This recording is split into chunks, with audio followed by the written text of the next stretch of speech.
Oui, je le disais hier avant-hier à la SODAV. Quand le ministre Mambiram Diouf disait le 28 décembre 2008, Louga, capitale culturelle du Sénégal, c'était le ministre de la Culture qui l'a dit. Ce n'était pas une compétition, mais c'était un acte, c'était un constat. C'est le ministre qui l'avait dit. Et Louga a toujours, depuis l'histoire, joué ce rôle des centaines d'années. Il est vrai que le cercle de la jeunesse est venu comme troupe. Le Ngalam est venu comme troupe. Seurouba est venu comme orchestre. Aujourd'hui, on a une vingtaine. Mais quoi qu'on dise, il y a un bouillonnement culturel dans cette région. J'ai dit, il n'y a pas une ville au Sénégal qui organise 5 festivals annuellement. Il n'y a que Louga qui le fait. Il n'y a que Louga qui organise annuellement, sans interruption, 5 festivals. Arcots, Festef, Ferpi, Ndiambour Hip Hop, Fesfop. Voilà 5 festivals annuels qui s'organisent dans cette région, dans cette ville. C'est des éléments de jauge, c'est des éléments d'appréciation. Maintenant, je le disais aussi vendredi passé à Alain Gomis, Sénéas et Hugues Diaz, malheureusement, nous ne sommes pas à Dakar. Et les Sénégalais pensent que c'est Dakar qui est le Sénégal. Alors que le peuple profond, la culture est dans le peuple profond. C'est les régions. Donc, il nous faut que les médias publics viennent couvrir ce que font les acteurs culturels dans les différentes régions du Sénégal. Ne pas se concentrer à Dakar. Les médias publics, c'est pour les 14 régions. Ça, quand même, c'est un manque criard qu'il faut dénoncer. Évidemment, les chaînes publiques ont raison. Elles demandent de l'argent. Ça, c'est normal, hein? Les chaînes publiques, les chaînes privées. Mais est-ce que vous donnez l'argent ici? On n'en a. On n'en a pas. Mais il y a les chaînes publiques. Mais même si le FESFOP n'a pas d'argent, tous les médias locaux, en tout cas, accompagnent le FESFOP. Dans nos activités, quoi, je veux dire. Mais j'ai parlé de ça, c'est pour, quand tu signes un protocole pour le festival, il faut payer. Ça c'est normal. Mais la RTS, elle doit venir parce qu'elle couvre des week-ends culturels partout dans le Sénégal. C'est ce que nous... Parce que le festival aussi, il ne faut pas oublier que tout est gratuit au FESFOP. Ça n'empêche pas de payer pour des couvertures. Non, non, non, ça je n'ai pas dit. Mais tout le festival, toutes les productions sont gratuites. Et rares sont des festivals qui font ça. Est-ce qu'aujourd'hui, vous pouvez nous dire un tout petit peu ce que Louga gagne du FESFOP en général? Beaucoup. Beaucoup, beaucoup, beaucoup, beaucoup, beaucoup. La visibilité, le nom de Louga comporte partout. Les relations. Vous demandez aux autorités locales ce que les communes, par ricochet, ce que les populations gagnent grâce à toutes les facilitations que fait le FESFOP dans le cadre de la coopération décentralisée. Mais si là, vous organisez un événement international dans une ville, on loue les voitures, on achète l'essence, on va dans les hôtels, dans les restaurants, on paye des chauffeurs. Le festival, autour du festival, l'économie populaire, le tchaf, le guerté mbambakhal, le café touba, la banane, les fruits. Mais la joie annuelle, c'est l'immatériel. Les parents, les familles qui viennent à la foire, dans les animations de quartier, à la place civique, s'égayer, voir des groupes, voir des Japonais, des Américains, des Belges, des Guinéens, des Maliens, des Burkinabés, sans bourse déliée, c'est-à-dire sans rien payer. Mais ça a un coût. Mais ça a un coût. La foire, vous entrez gratuitement, vous achetez pour votre famille, sans aller à Dakar. Mais le fait d'avoir un événement mondial annuel, mais vous vous rendez compte, ça n'a pas de prix. Et on le fait dans la commune de Louga, on le fait dans les communes rurales, parce que le festival, le FESFOP a été à Linguère, à Kébémer, à Ndande, à Géoul, on est aujourd'hui à Thiep, Sieur, Keur Momar Sarr, Nguer Malal, on sera à Pétéwarak. Léona va organiser son 11e festival grâce au FESFOP. Vous voyez ce que ça apporte. Là, on voit nettement que vous décentralisez la culture, mais dans la localité de Louga, quoi. Mais est-ce que vous pensez aujourd'hui décentraliser, par exemple, le festival au niveau, en Europe, par exemple, ou en Amérique Ça, c'est pas encore envisagé. Mais le festival répond à des invitations. pour pouvoir exporter notre patrimoine culturel, quoi. Le patrimoine culturel, vous savez, ça, le patrimoine, on l'importe, on l'exporte tout le temps. Mais tu l'exportes à travers des conférences, des panels, des festivals où on nous invite. Tu y vas avec soit par exemple avec une troupe, soit avec un orchestre, soit avec un peintre, soit avec un chanteur, un danseur. Mais vous savez également, vous savez vous tous, les difficultés qu'on a pour les visas. Vous savez également, quelquefois, les jeunes artistes qui prennent la fuite. Et ça nous limite dans nos trucs, parce que nous ne vendons pas de visa ici, nous ne vendons pas de visa, je le dis haut et fort. Mais quand nous ne sommes pas aidés aussi par certains artistes, tu as peur même d'envoyer une troupe. Mais le FESFOP a envoyé à Doha, à Abu Dhabi, en Italie, en France, en Espagne, en Afrique. C'est ça ce que moi je peux appeler l'exportation culturelle. Mais tu ne peux pas aller organiser un festival. Non, le FESFOP participe à des événements. Comme le FESFOP invite les autres qui viennent.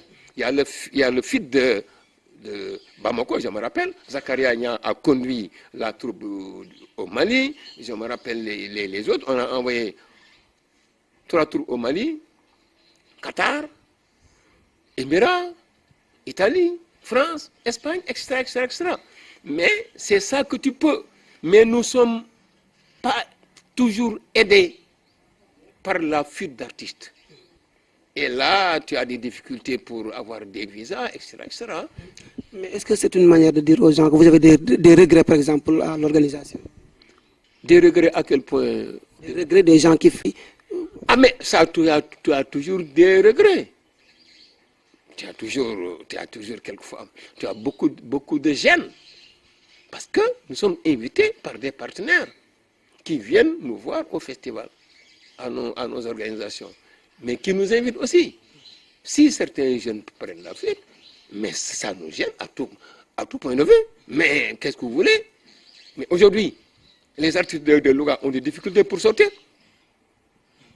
Alors qu'à Anne, ce n'est pas la même chose. À Thiès, ce n'est pas la même chose. À Saint-Louis, ce n'est pas la même chose. Parce qu'ils vont, ils reviennent. Nous, nos jeunes, quand ils vont, quand ils ne reviennent pas, mais on ne nous invite plus. Mais c'est tout clair. On le dit, on est à l'aise pour le dire. Hein. Nous sommes très à l'aise. Ce qu'il faut maintenant, retour de conscience. Je l'ai dit à la SODAV avant-hier, l'artiste doit vivre de son art. Mais c'est en étant professionnel qu'il le fait. Je vais en France, je fais un mois, 15 jours, je reviens. Demain, on m'invite en Italie. J'ai des facilités, je vais. On m'invite en Espagne. J'ai dit toujours, on nous invite chaque année, parce que nous invitons. Mais nous avons des difficultés pour faire sortir les artistes. Et tu as même peur qu'on nous dise, heureusement, que tout le monde sait ici qu'on ne vend pas de visa ici au FESFOP. Mais si, attends. Si là, on pouvait nous dire, oui, ils s'enrichissent par les ventes de visas, on est né ici, grandi ici. Nous sommes aussi réunis. Mais grâce à Dieu, les artistes doivent céder. Et doivent nous aider à les aider.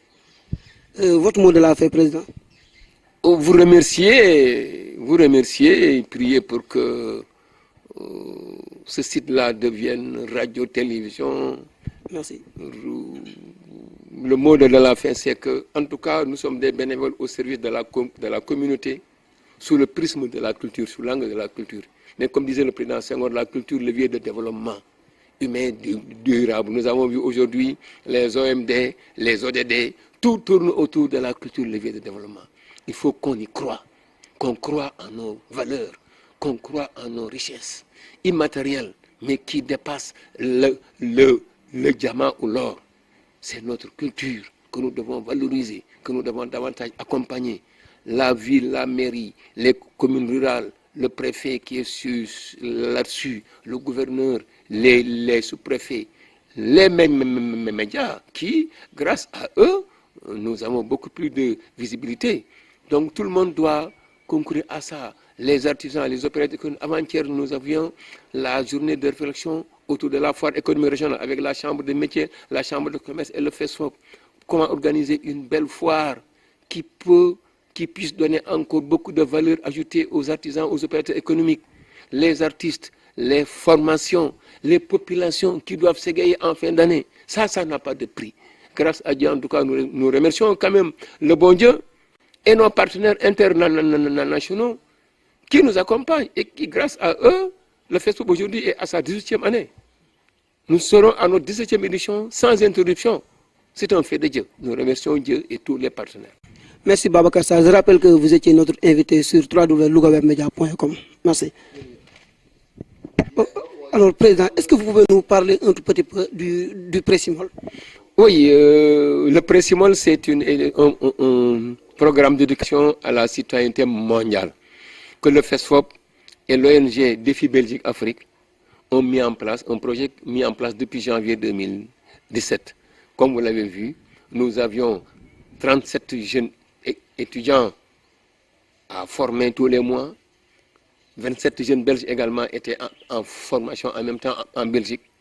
Il y a eu un douit, sorte de camp, du 2 au 16 juillet passé. Je crois que vous avez participé à l'ouverture. Nous avons eu des immersions économiques, sociales, culturelles, médicales, le Promalo, les postes de santé, de l'ASBEF, de la Croix-Rouge, le poste de santé, le district médical, l'école des enfants de Kersenouga, Léona, où les jeunes Belges et Sénégalais sont restés ensemble, hébergés dans 2 écoles qui ont travaillé dans ces sites et qui ont échangé, qui ont participé. Une éducation à la citoyenneté mondiale. Vous savez, c'est par de pareilles actions que les peuples vont se rencontrer, vont échanger, vont se comprendre, vont s'aimer pour faire la paix de demain. La paix de demain, elle se construit maintenant. Et c'est par la jeunesse qu'il faut la construire. Pas par les discours, mais par des actions concrètes. J'ai été le 11 septembre à Bruxelles, invité par le conseil d'administration et la direction de Défi Belgique Afrique. Ces 2 structures ont apprécié le travail qui a été fait à Louga. Et on dit que le programme va continuer en 2018. Le nouveau coordinateur, Jonathan, va venir ici en novembre pour qu'on ait encore un nouveau chargé de programme. On a lancé l'appel d'offres pour encore engager quelqu'un. Et les douit, le programme va continuer jusqu'en 2021. Vous voyez donc ce que bien faire veut dire, ce que bien travailler peut signifier. Le travail a été apprécié par nos partenaires belges qui ont dit qu'ils ont été à Tambacounda, ils ont été à Diourbel, mais ils ont dit qu'ils n'ont jamais vu meilleure expérience à Louga. Parce que nous nous sommes ouverts à eux dans la transparence, dans la traçabilité, dans la rigueur, mais aussi dans la dignité et de l'honneur. Personne ne peut avoir meilleure dignité que nous. Donc, on fait tout dans la transparence, dans la traçabilité et dans la collégialité. Et ce travail-là a produit ce que nous avons eu. Les jeunes sont contents, les parents aussi, les directeurs d'école, le proviseur, mais les Belges autant, et ils ont dit que le programme va continuer jusqu'en 2021. Vous voyez ce que ça peut apporter à Louga, au Sénégal et dans le monde. Ce sont ces exemples-là qu'il faut montrer à certains chefs d'État qui ferment le pays, au lieu de les ouvrir, de porter la citoyenneté mondiale. C'est cet exemple-là que FESFOP et DBA sont en train de donner grâce à la coopération belgo-sénégalaise. BDA, qu'est-ce que ça signifie? DBA, Défi Belgique Afrique. FESFOP? Festival international de folklore et de percussion.